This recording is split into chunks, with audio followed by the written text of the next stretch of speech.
नमस्कार, स्वागत है आपका। मैं हूं आपके साथ रवि मिश्रा। मेरे साथ इस बुलेटिन में है मेरी सहयोगी सुरभि।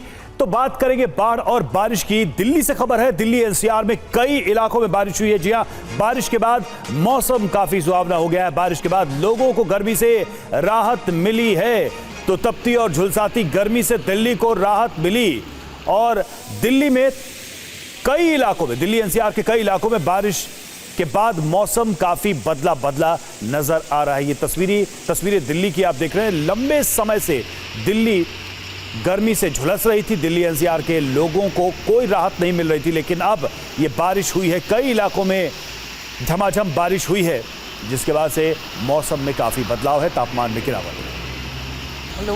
लोगों को गर्मी से राहत जरूर मिल रही है रवि, लेकिन अब ये तीन तस्वीरें एक साथ आपके सामने, मुनीरका के साथ साथ उसके बिल्कुल नज़दीक आर के पूरम इलाके की भी और इंडिया गेट की ये तस्वीर, जहां हम मान सकते हैं कि अब ट्रैफिक आवर्स शुरू होने के बाद जाहिर सी बात है ट्रैफिक की रफ्तार तो धीमी होगी, क्योंकि लगातार बारिश की वजह से कुछ इलाकों में वाटर लॉगिंग की समस्या भी हो जाती है। फिलहाल आपको बता दें कि बड़ी खबर ये आ रही है कि इंडिया गेट के साथ साथ सरता विहार जैसे इलाके जहाँ पर तेज़ बारिश हो रही है, तो इस बीच बड़ी खबर इस वक्त की यही है कि किस तरीके से दिल्ली एनसीआर में मौसम का रुख बदला है और ये मॉनसून की पहली बारिश है। अभिजीत हमारे सहयोगी इस वक्त हमें ज्वाइन कर चुके हैं। अभिजीत, संभव हो तो सीधी तस्वीरें भी दिखा दीजिए, क्योंकि गर्मी से राहत के बीच ये बारिश बहुत बड़ा सुकून।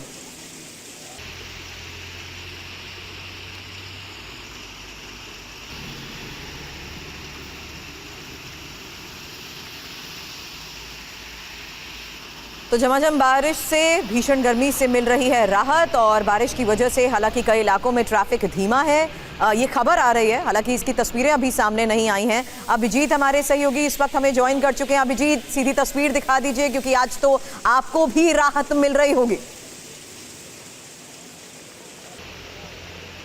जी बिल्कुल, दिल्ली के कर्तव्य पथ पर इस वक्त हम मौजूद हैं और आज ये बारिश ने दिल्ली वासियों को एक बड़ी राहत दी है गर्मी से, चिलचिलाती गर्मी से और उमस भरी गर्मी से। आप देख सकते हैं कि यहाँ पर तमाम लोग हैं। अभी जो तेज़ बारिश होने की वजह से यहाँ पर जो शेड बना हुआ है उसके अंदर चले गए हैं। इंडिया गेट की अगर हम आपको तस्वीर दिखाएं, सबसे पहले इंडिया गेट की तस्वीरें हम आपको दिखाना चाहेंगे। जो सुबह सुबह लोग यहाँ पर घूमने आते हैं वो भी आप देख सकते हैं कि जो अगल बगल आसपास जो शेड्स बने हुए उसमें छुप रहे हैं। और सड़कों का हाल देखिए यहाँ पर, किस तरीके से बारिश जो है वो तेज़ बारिश हो रही है, वो आपको इन तस्वीरों से आप अंदाज़ा लगा सकते हैं। तो ये जो बारिश है आज दिल्ली एनसीआर की, एक बड़ी राहत तमाम लोगों के लिए लेकर आया है। हालांकि अगर इसी तरीके से तेज़ बारिश होती रही तो कुछ ट्रैफिक में समस्या आ सकती है, लेकिन सुबह सुबह का वक्त है। इस वक्त यहाँ का जो ट्रैफिक का हाल है वो बिल्कुल आपको स्मूथ दिखाई देगा और लोग अब देख सकते हैं कि इस बारिश में आराम से चलते हुए भी दिखाई देंगे, क्योंकि एक राहत भरी बारिश इसको मानी जा रही है। तमाम जो मौसम विभाग ने जो अनुमान लगाया था कि हल्के से मध्यम बारिश होगी, लेकिन ये तेज़ बारिश दिल्ली एनसीआर के तमाम इलाकों में देखने को आज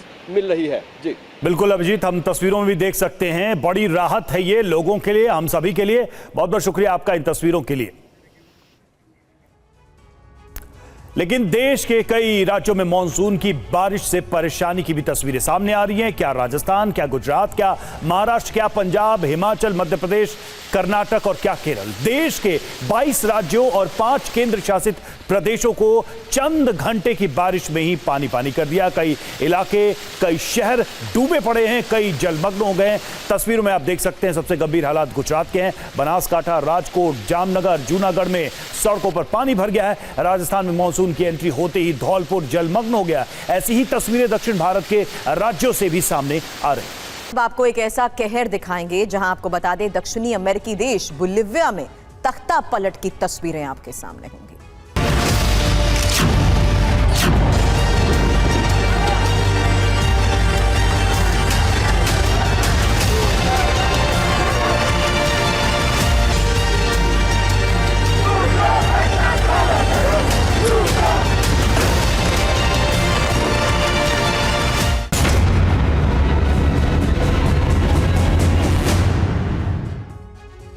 जी हां, तो बोलीविया से खबर है। दक्षिण अमेरिकी देश बोलीविया में गदर, बोलीविया में तख्ता पलट की कोशिश नाकाम हुई है। राष्ट्रपति भवन में गेट तोड़कर घुसने की कोशिश, टैंक लेकर आर्मी के जनरल ने राष्ट्रपति भवन में घुसने की कोशिश की। हथियारों से लैस सैनिकों ने राष्ट्रपति भवन में घुसने का प्रयास किया। बोलीविया से ये तस्वीरें आ रही हैं जहां पर तख्ता पलट की कोशिश की गई। आप देखिए, तस्वीरें साफ बता रही हैं कि किस तरीके से योजनाबद्ध तरीके से राष्ट्रपति भवन में घुसने का प्रयास किया गया।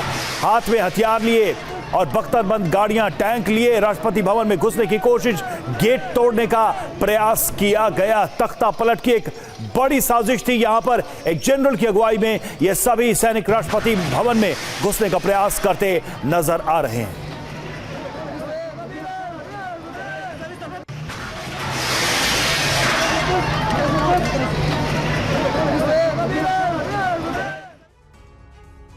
लोगों का ये गुस्सा क्यों बढ़ता गया और किस तरीके से राष्ट्रपति भवन पर टैंक लेकर सैनिक पहुंचा, वो तस्वीर एक बार फिर से आपके सामने होगी, क्योंकि बड़ी खबर आई कि सैनिक जनरल जुआन टैंक लेकर पहुंच गए राष्ट्रपति भवन में और राष्ट्रपति भवन का ये दरवाजा तोड़ने की कोशिश की तस्वीर भी सामने आई है।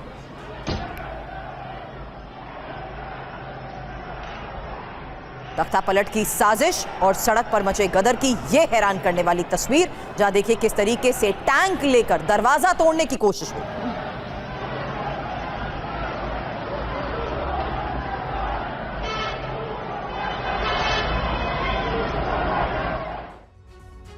वहीं दूसरी तरफ प्रदर्शन की खबरें भी आ रही है, प्रदर्शन की तस्वीरें भी सामने आ रही हैं। सड़कों पर उतरी महंगाई से त्रस्त जनता, बिगड़ी अर्थव्यवस्था के खिलाफ प्रदर्शन, आर्मी कमांडर के नेतृत्व में लोगों का ये प्रोटेस्ट। राष्ट्रपति भवन पर टैंक और सैनिक लेकर पहुंचा जनरल गिरफ्तार कर लिया गया है।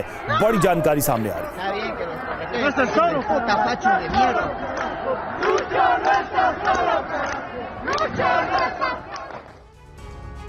इस बीच खबर यह भी है कि बोलिविया के राष्ट्रपति लुइस के समर्थकों ने राष्ट्रपति भवन के बाहर प्रदर्शन किया है। समर्थकों ने बोलिविया के झंडे लहराए। लुइस ने कहा, देश मजबूत लोकतंत्र के साथ खड़ा है। तस्वीरें भी आपके सामने, जहां जगह जगह हो रहे प्रदर्शन के बीच ये तस्वीर है उन समर्थकों की जिन्होंने झंडे लहराए। आपको बता दें, ये राष्ट्रपति लुइस के समर्थक हैं। राष्ट्रपति भवन के बाहर इन्होंने प्रदर्शन किया है।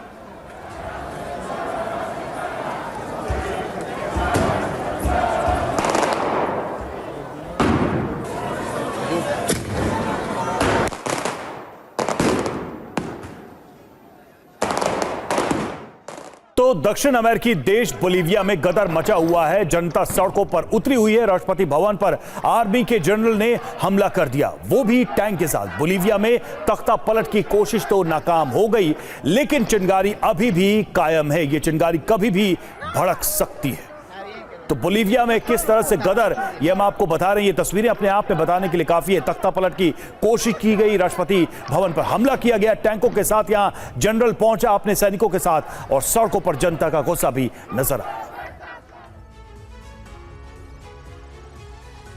सड़क पर जारी इस गदर की तस्वीर आपने देखी, लेकिन इस बीच बड़ी खबर बता दें कि बोलिविया में तख्ता पलट नाकाम, क्योंकि तख्ता पलट की नाकाम कोशिश को लेकर खबर है, जहां सेना का विद्रोही जनरल कमांडर भी गिरफ्तार हो चुका है और कमांडर जुआन विद्रोह की अगुवाई कर रहे थे। आपको बता दें, राष्ट्रपति भवन पर टैंक लेकर सैनिक पहुंचे, जिनकी गिरफ्तारी को लेकर खबर आई है। बख्तरबंद गाड़ी से दरवाजा तोड़ने की कोशिश की तस्वीर भी हमने आपको दिखाई।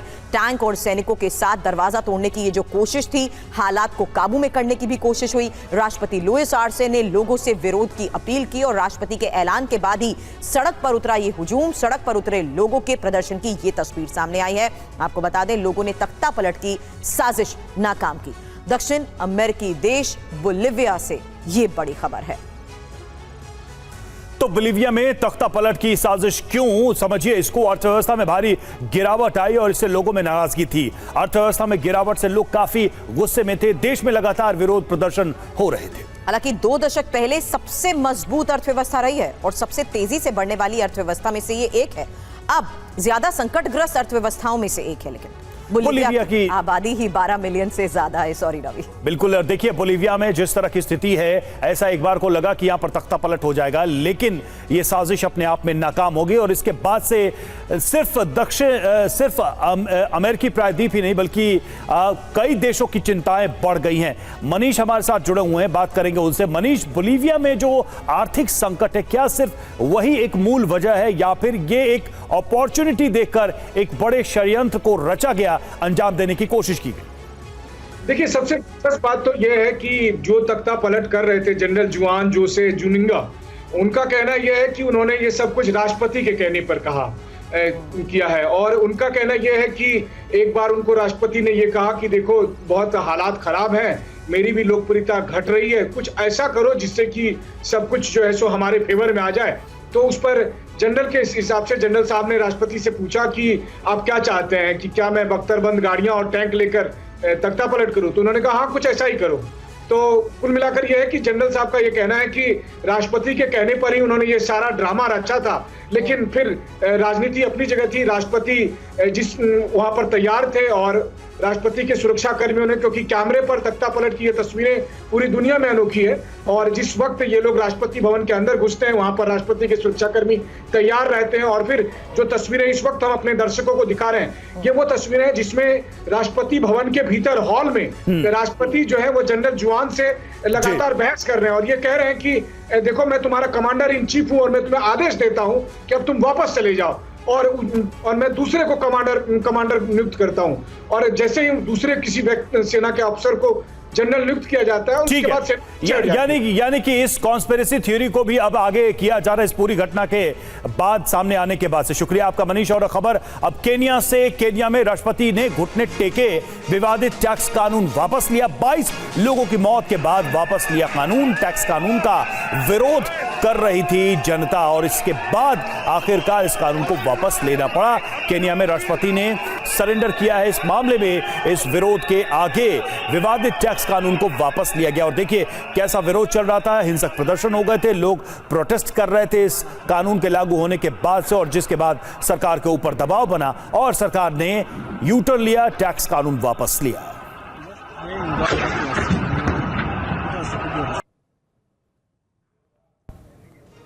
तो ये देखिए किस तरह की स्थिति है। दिन रात यहां प्रदर्शन चल रहा था, आगजनी हो रही थी, दंगे फसाद हो रहे थे, लोगों की नाराजगी इस कानून को लेकर, बढ़े हुए टैक्स को लेकर लोगों की नाराजगी थी और नतीजा ये हुआ कि आखिरकार सत्ता पक्ष को झुकना पड़ा, सरकार को झुकना पड़ा और टैक्स कानून को वापस लेना पड़ा।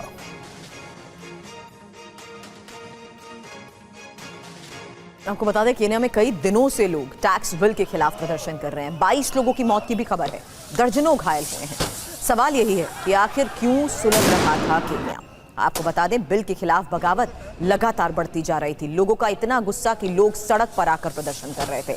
राष्ट्रपति भवन में हुए अग्निकांड की तस्वीर भी आपने देखी, जहां अलग अलग जगहों पर सरकारी संपत्ति को नुकसान पहुंचाकर आग के हवाले कर दिया गया। हंगामा कई दिनों तक होता रहा। टैक्स वाले बिल को वापस लिए जाने की मांग के तहत हो रहे हंगामे की ये तस्वीर सामने आई। और अब सवाल कि केन्या में क्यों बागी हुई जनता, उसको भी समझ लेते हैं। सरकार ने संसद में वित्त विधेयक पेश किया।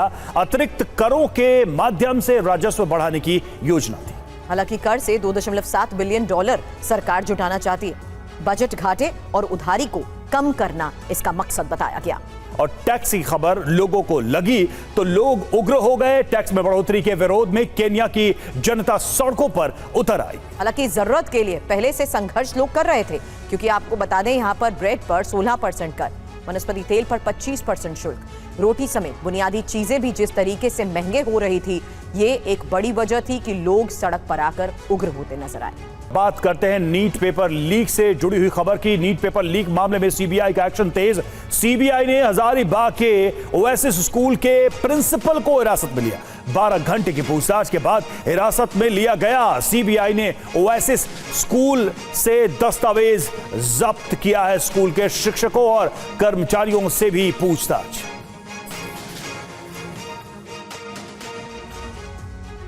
ओएसिस स्कूल के प्रिंसिपल एहसान उल हक को हिरासत में लेकर सीबीआई रांची रवाना हो गई।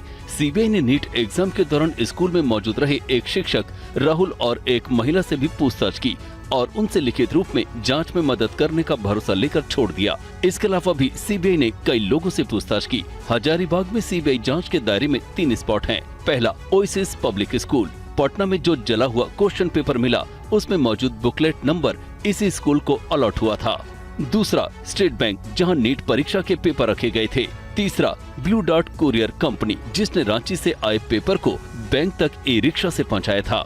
इसके अलावा सीबीआई की टीमें बिहार के नालंदा और समस्तीपुर में भी पेपर लीक कांड के आरोपियों के घर पहुंची और जांच पड़ताल की। सीबीआई की एक टीम समस्तीपुर में सिकंदर यादवेंदु के घर पहुंची और दूसरी टीम नालंदा में संजीव मुखिया, प्रभात रंजन, आशुतोष और मनीष के घर भी पहुंची। सीबीआई ने संजीव मुखिया की मां से भी पूछताछ की। और नीट पेपर लीक मामले में गिरफ्तार बिहार के इंजीनियर सिकंदर यादवेंदु को लेकर खबर है, जिसकी अकूत संपत्ति का मालिक वो बताया जा रहा है। आपको हम रांची में बना उसका आलीशान मकान दिखाते हैं, जो करीब 5000 स्क्वायर फीट में बना है। देखिए हमारे संवाददाता विपिन चौबे की ये रिपोर्ट। हम इस वक्त झारखंड की राजधानी रांची में मौजूद है और रांची में उसके बेटे का शोरूम दिखाने के बाद हम ये आलीशान घर आपको दिखा रहे हैं। ये उसी सिकंदर यादवेंदु का मकान है और ये जो रांची का बरियातू कॉलोनी, जो सबसे पॉश कॉलोनी है, उसमें है। साफ तौर पर उसका नेम प्लेट भी यहाँ पर लगा हुआ है, इंजीनियर सिकंदर पीडी और 3K/59 ये मकान का नंबर है। पूरे मकान में सन्नाटा छाया हुआ, पूरा कॉलोनी आपको दिखाते हैं। बेहद ही पॉश इलाका और इस पॉश इलाके में लगभग 5000 स्क्वायर फीट का ये मकान, जिसमें उसके बेटे और बहू और परिवार के सदस्य रहते हैं। और इसी तरह का एक आलीशान मकान पटना, यानी बिहार की राजधानी पटना में भी मिला है और उसके बाद उसके बेटे का शोरूम और अब रांची में ये शानदार आलीशान बंगला जो इंजीनियर सिकंदर यादवेंदु का बताया जा रहा है। यहाँ पर बोर्ड भी लगा है जो इस बात की तस्दीक भी करता है। आप खुद सोचिए कि एक नगर विकास विभाग में जूनियर इंजीनियर के पद पर काम करने वाला शख्स इतनी अकूत संपत्ति का मालिक कैसे है। और अब आपको सिकंदर यादवेंदु के आलीशान मकान के अंदर ले चलते हैं और दिखाते हैं कि यहां कौन रह रहा है। हमारे संवाददाता विपिन चौबे की ये रिपोर्ट देखिए। हम आपको घर के अंदर लेकर आ रहे हैं और घर के अंदर की भी तस्वीर दिखा रहे हैं। गेट खुलने के बाद गेट खुला हुआ है और खुले गेट पे ये पूरा मकान बंद नजर आ रहा है। सन्नाटा छाया हुआ, ना कोई सिक्योरिटी गार्ड है, ना कोई घर का बाशिंदा नजर आ रहा है। लाइटें बंद है, पंखे बंद नजर आ रहा है, अंदर भी कोई लाइट नहीं जल रही है। और इस तरह से मकान का एंट्रेंस है। शायद हमें कोई यहाँ पे मिल सकता है, एक बार कोशिश करते हैं। भैया कोई है क्या? भाई साहब कोई रहता है क्या यहाँ पे? भैया कोई है क्या? जहां देखिए बिजली का बिल यहां पर आया हुआ है, ये बिजली का बिल है। वो कोई आया था यहां पर लगा कर गया। अंदर से मकान बंद है, ये ऊपर जाने वाली सीढ़ियां हैं। एक बार अंदर भी चलने की कोशिश करते हैं। कोई है क्या? आप लोग सिकंदर यादवेंदु जी के परिवार से हैं? कौन लोग हैं आप लोग? किराएदार हैं यहाँ पे? अच्छा, ये जिसका मकान है आप ही का मकान है या आप लोग किराए पे रहते हैं यहाँ पे? हमारे संवाददाता विपिन चौबे इससे पहले सिकंदर यादवेंदु के बेटे रवि के आलीशान स्पोर्ट्स शोरूम में भी पहुंचे, वहां मौजूद लोगों से बात की। सिकंदर के बेटे होमी का चमचमाता स्पोर्ट्स शोरूम है, जिसका नाम इन्फिनिटी शोरूम है। हम यहाँ पहुंचे तो कोई कुछ बताने को तैयार नहीं था। ये होमी आनंद की दुकान है। सिकंदर यादवेंदु को जानते हैं आप? सिकंदर यादवेंदु को आप जानते हैं? सिकंदर यादवेंदु वो शख्स है जो नीट पेपर लीक मामले में गिरफ्तार हो चुका है। मुंह क्यों छुपा रहे हो? मुंह क्यों छुपा रहे हो? मुंह क्यों छुपा रहे हो? अरे भाई साहब, इन्फिनिटी स्पोर्ट्स के मालिक हैं आप। होमी आनंद की ये दुकान बताई जा रही है। होमी आनंद सिकंदर यादवेंदु के बेटे हैं। आप कौन लगते हैं उनके? आप मुंह क्यों छुपा रहे हैं? होमी भैया, होमी यहीं पर रहते हैं? यहाँ पे नहीं रहते, वो तो घर में रहते हैं। घर में रहते हैं। कितने साल से आप होमी को जानते हैं? 2-3 साल से जानते हैं। ये बिल्डिंग भी होनी की है? नहीं, ये तो रेंट पे है। अच्छा, ये रेंट पे है। हाँ। और 4-5 महीने पुरानी दुकान है। ये मालूम है कि होमी आनंद के पिता जो हैं सिकंदर यादवेंदु, वो नीट घोटाले में गिरफ्तार हुए हैं? नहीं, वो पेपर लीक करवाते थे? नहीं पता है। वो ये सब नहीं पता है आपको? और सीबीआई रिमांड में बीती केजरीवाल की बीती पहली रात और राउज एवेन्यू कोर्ट ने केजरीवाल को सीबीआई रिमांड पर सौंपा। 29 जून की शाम तक सीबीआई कस्टडी में रहेंगे केजरीवाल। शराब घोटाले में 3 दिन के सीबीआई रिमांड पर है केजरीवाल। दिल्ली शराब नीति घोटाले में आरोपी अरविंद केजरीवाल से सीबीआई ने 25 जून को रात तिहाड़ जाकर पूछताछ की और कल सुबह उन्हें गिरफ्तार किया। इसके बाद सीबीआई ने कोर्ट से केजरीवाल की 5 दिन की रिमांड मांगी, लेकिन 3 दिन ही मिली। कोर्ट ने आदेश दिया है कि सीबीआई रिमांड में रहने के दौरान अरविंद केजरीवाल को घर का बना खाना, डॉक्टरों की बताई दवा, ग्लूकोमीटर देने की इजाजत दी गई है। रिमांड अवधि के दौरान अरविंद केजरीवाल शाम 6 से 7 बजे के बीच अपनी पत्नी से मिल सकेंगे और 2 वकीलों से मुलाकात कर सकेंगे।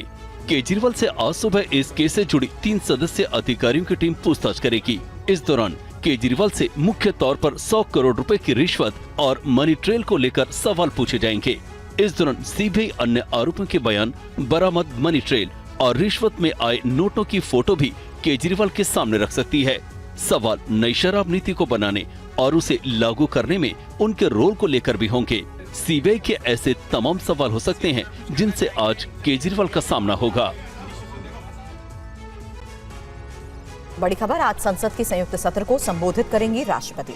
सुबह 11 बजे राष्ट्रपति संयुक्त सत्र को संबोधित करेंगे। राष्ट्रपति के अभिभाषण के धन्यवाद प्रस्ताव पर 28 जून से बहस।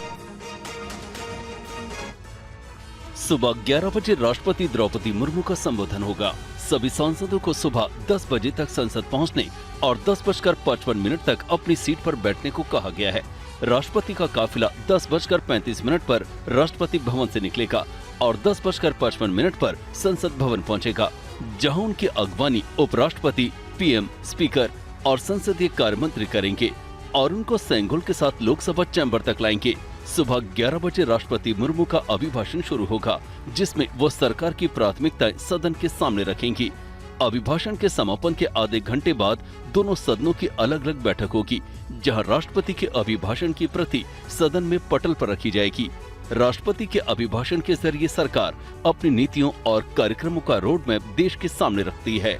राष्ट्रपति के अभिभाषण के माध्यम से लगातार तीसरी बार सत्ता में आई मोदी सरकार अपना विजन, प्राथमिकता और रोड मैप देश के सामने रखेगी।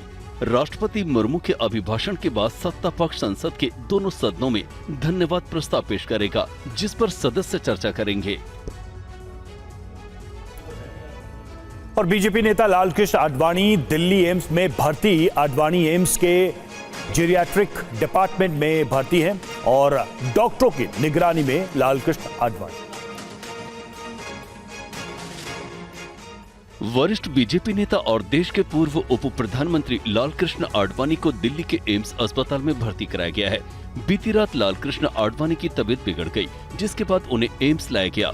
उन्हें एम्स के जेरियाट्रिक डिपार्टमेंट में एडमिट किया गया है। उनकी हालत स्थिर बताई जा रही है और वो डॉक्टरों की निगरानी में है।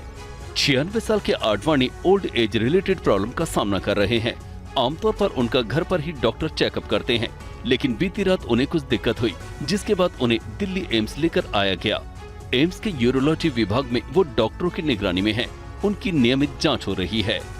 जो एम्स के सूत्रों के अनुसार उनको यूरिन में प्रॉब्लम हुई थी, जिसके बाद परिजनों के द्वारा उनको यहाँ पर भर्ती कराया गया है।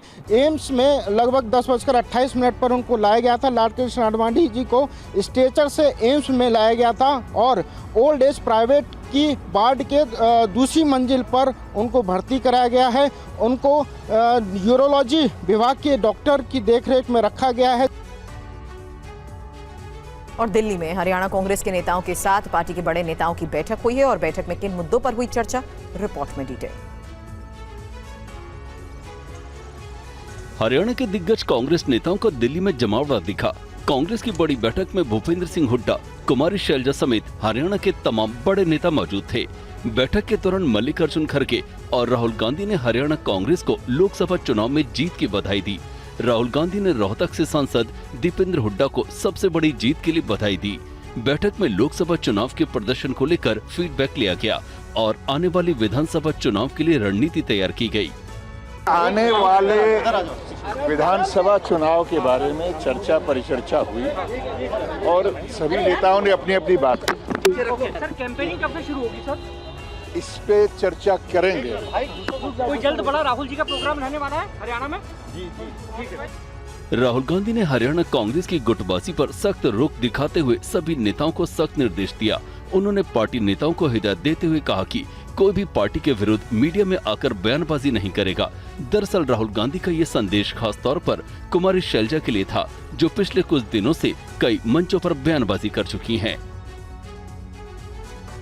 और हरियाणा विधानसभा चुनाव को लेकर बीजेपी की बैठक। गृह मंत्री अमित शाह के आवास पर कल देर रात बैठक हुई। जेपी नड्डा, मनोहर लाल खट्टर, नायब सिंह सैनी रहे मौजूद।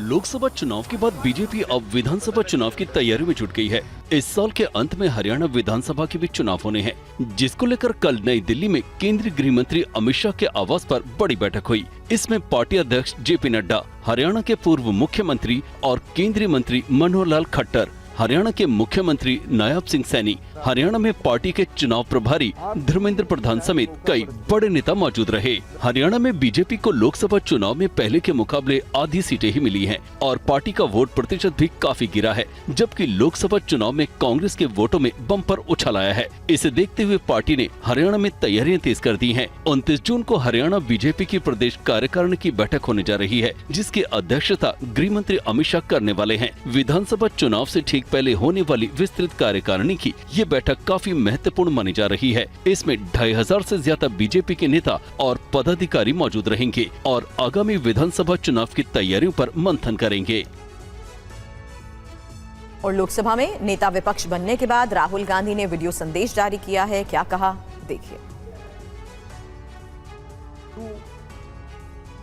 नेता प्रतिपक्ष का पद विपक्ष के पास 10 सालों के बाद आया है। इस पद पर चुने जाने के बाद राहुल गांधी ने विपक्ष के साथियों को धन्यवाद दिया है।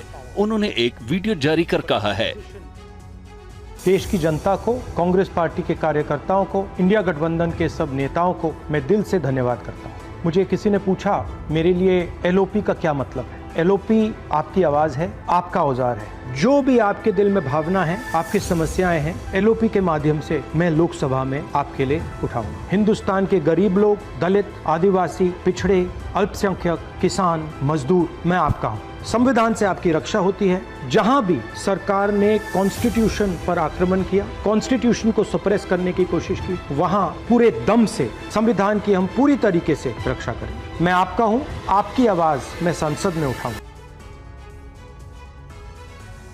और कांग्रेस नेता सैम पित्रोदा की पुराने पद पर वापसी हो गई है। उन्हें फिर से इंडियन ओवरसीज कांग्रेस का चेयरमैन बनाया गया है। इन्फॉर्मिंग द कांग्रेस के संगठन महासचिव केसी वेणुगोपाल की ओर से जारी विज्ञप्ति के अनुसार कांग्रेस अध्यक्ष मल्लिकार्जुन खड़गे ने सैम पित्रोदा को फिर से नियुक्ति की है। पित्रोदा ने लोकसभा चुनाव के दौरान 8 मई को इंडियन ओवरसीज कांग्रेस के अध्यक्ष पद से इस्तीफा दे दिया था। दरअसल पित्रोदा की उस टिप्पणी को लेकर विवाद खड़ा हो गया था, जिसमें उन्होंने कहा था कि पूर्व के लोग चीनी और दक्षिण भारत के लोग अफ्रीकी नागरिकों जैसे दिखते हैं। सत्तारूढ़ बीजेपी ने पित्रोदा की नस्ली टिप्पणियों को लेकर कांग्रेस पर हमला किया था और कहा था कि इससे विपक्षी दल की विभाजनकारी राजनीति बेनकाब हो गई है।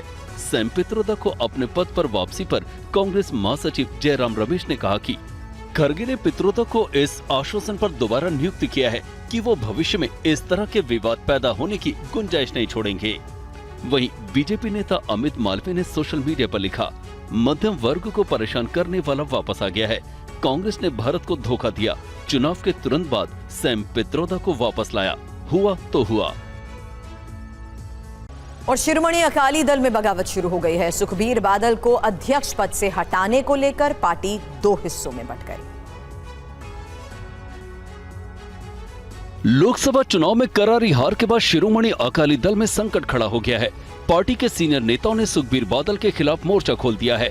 बगावत करने वाले नेताओं में प्रेम सिंह चंदुमाजरा, एसजीपीसी की पूर्व अध्यक्ष बीबी जागीर कौर और रणजीत सिंह रखड़ा जैसे नेता शामिल हैं। सुखबीर बादल का विरोध कर रहे नेताओं का कहना है कि पार्टी का ग्राफ लगातार नीचे जा रहा है, इसलिए सुखबीर बादल को इसकी जिम्मेदारी लेते हुए पार्टी के अध्यक्ष पद से इस्तीफा दे देना चाहिए। देखिए, जो नतीजा आया है लोकसभा चुनाव के बाद, वो नतीजा आम लोगों का फतवा है। हमारा कोई उसके विरोध में खड़े होने के सवाल नहीं है। हमारा कहना था कि जो लोग बार बार फतवा दे रहे हैं हमारी लीडरशिप के विरोध में, उसको ऑनर किया जाए, उसको समझा जाए और कहाँ कमी है, कहाँ कोई नुक्स है, उसको दूर किया जाए।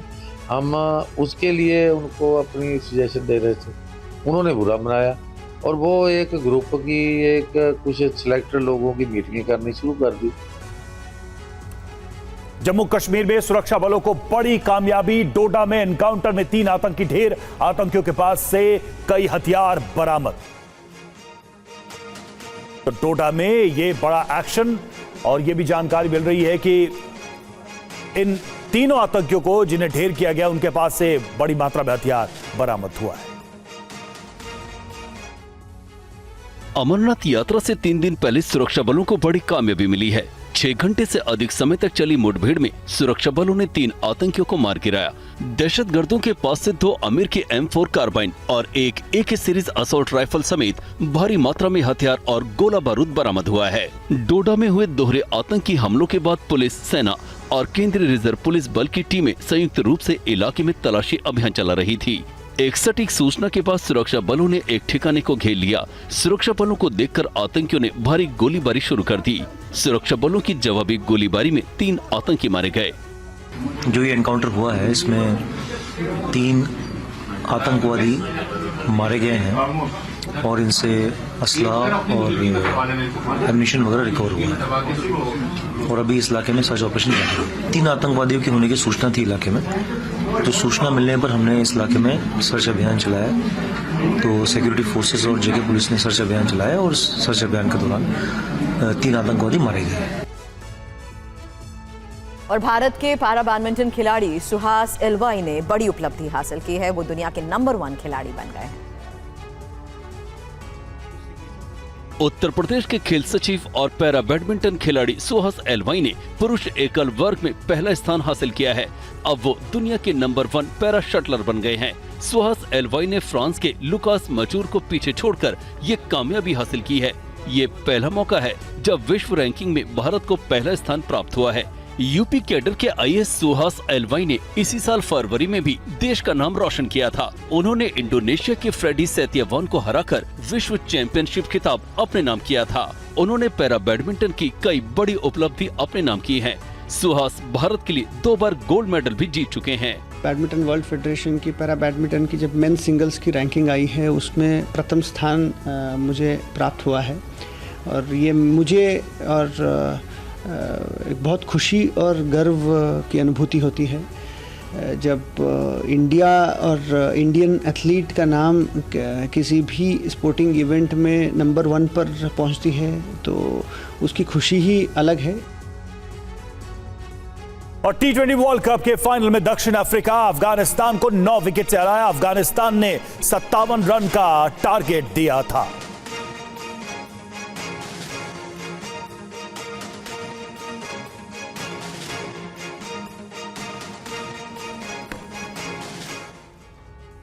और T20 वर्ल्ड कप 2024 का दूसरा सेमीफाइनल मुकाबला भारत और इंग्लैंड के बीच खेला जाएगा। मुकाबला आज रात 8 बजे शुरू होगा।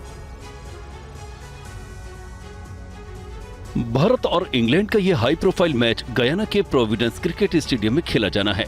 इंग्लैंड के खिलाफ इस मैच में टीम इंडिया की कोशिश होगी कि इस मैच में वो अपने नॉकआउट में हार के सिलसिले को तोड़े। दरअसल 2013 के बाद भारत 11वां ICC टूर्नामेंट खेल रहा है। भारतीय टीम ने 10वीं बार नॉकआउट राउंड में जगह बनाई है। हालांकि लगातार ग्रुप स्टेज पार करने के बावजूद भारत के हाथ 2014 से एक भी ICC ट्रॉफी नहीं लगी है। ऐसे में 2007 के बाद अब रोहित के सामने T20 वर्ल्ड कप जीतने का शानदार मौका है। फैंस को उम्मीद है कि टीम इंडिया एक बार फिर इतिहास रचने में कामयाब होगी। वहीं मुकाबले से पहले कप्तान रोहित शर्मा ने साफ कर दिया है कि उनकी टीम इंग्लैंड के खिलाफ प्रेशर लेने की बजाय एक बार फिर से बिंदास क्रिकेट खेलने उतरेगी।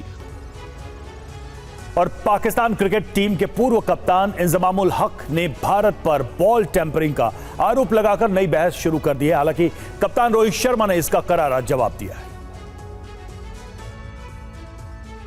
T20 विश्व कप 2024 में पहले ही अपनी फजीयत करा चुकी पाकिस्तानी टीम एक बार फिर अपने अटपटे बयान को लेकर चर्चा में है। पाकिस्तानी क्रिकेट टीम का बड़बोलापन न कभी थमा है न ही थमेगा और ये हम नहीं कह रहे बल्कि पड़ोसी मुल्क के कुछ पूर्व क्रिकेटर इसे खुद साबित करते हैं। पाकिस्तान की टीम तो पहले ही T20 विश्व कप 2024 से बाहर हो चुकी है। अब भला ये हार वो इतनी आसानी से कैसे हजम कर सकती है। दरअसल पाकिस्तानी न्यूज चैनल पर एक शो के दौरान वर्ल्ड कप में ऑस्ट्रेलिया और इंडिया के मैच पर चर्चा चल रही थी।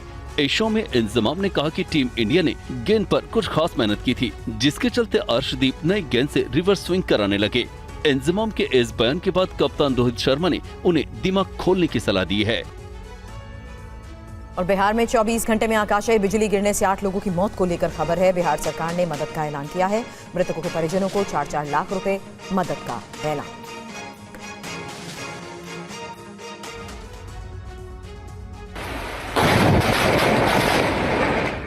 रोंगटे खड़े कर देने वाला ये वीडियो सीतामढ़ी के सिरसिया गांव का है। नौसाकिन के इस वीडियो को देखिए। एक लड़की बारिश में भीगकर छत पर डांस कर रही थी और उसकी एक दोस्त उसका रील भी बना रही थी। इसी दौरान आसमान से बिजली गिरी और तेज आवाज के साथ बिजली गिरने की घटना भी कैमरे में कैद हो गई। ऐसा लग रहा है मानो आसमान से बमबारी हुई है, दनादन फायरिंग हो रही है। आसपास का इलाका तेज रोशनी से चकाचौंध हो गया। ये खौफनाक मंजर जैसी लड़की ने देखा, वो बेतहाशा घर के अंदर भाग गई। गनीमत रही कि लड़की को कुछ नहीं हुआ।